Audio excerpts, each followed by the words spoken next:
আল্লাহু আকবার ওহ, বলতে না বলতেই বেলটা পড়ে যায়। সকাল থেকে ছেলেটাকে খুঁজে পাচ্ছি না, কোথায় যে গেল। সারাদিন কোথায় কোথায় আড্ডা মারে। যাই নামাজটা পড়ে আসি। আরে দোস্ত, রিভাইভ দে। মার মার মার মার। দোস্ত, তোর আব্বু আসতেছে, ওই যে দেখ দেখ। আরে দোস্ত, তুই এত দিকে তাকাস কেন? তুই খেলবি না? খেল। কিরে বাবা, তুই এখানে কি করতেছো? স্যার, আমি তোকে পুরো এলাকা খুঁজে বেড়াচ্ছি। কেন, কি হয়েছে আব্বু? না, আমার সাথে নামাজ পড়তে যেতি। আচ্ছা আচ্ছা, তুমি যাও, আমি একটু পর আসতেছি, যাও। আমার সাথে চলিস না বাবা। আচ্ছা তুমি যাও না, আমি আসতেছি, যাও যাও, তুমি এখন যাও, আমি একটু খেলতেছি, যাও। আচ্ছা যাই, হুজুরের কাছে যাই, হুজুর কি উপদেশ দিয়ে শুনি।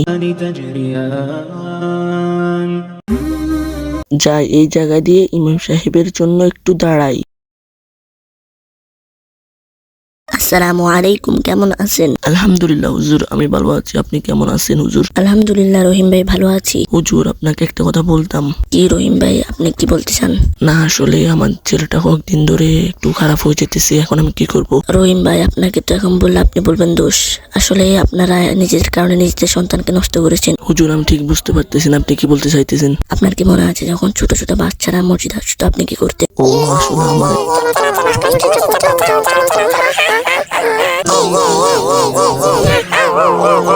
এই দূর দূর, তোদেরকে এখানে ফাটাই কে? আসুস কেন? যা, তোদেরকে যদি আর কখন এখানে দেখি তোদের ঠ্যাং ভেঙে হাতে ধরিয়ে দিব। যা এখান থেকে। ও, আসলে আমার এখন মনে পড়েছে, আসলে আমরা যদি তখন থেকে আমাদের সন্তানদেরকে মসজিদে আনতাম তাহলে ওদের অভ্যাস শুধু। আপনাদের মতো কিছু মুরব্বীরা ছোট ছোট শিশুরা যখন মসজিদ আসতো তারা দেখতে পারতেন না, তার দরুন আজকে এই অবস্থা। শৈশবে টুপি পাঞ্জাবি পরে মসজিদে যাওয়া শিশুদের জন্য আনন্দদায়ক হলেও অনেক বয়োবৃদ্ধ মুসল্লিদের মধ্যে ভুল ধারণা রয়েছে। বাচ্চাদের মসজিদে আনা উচিত নয়।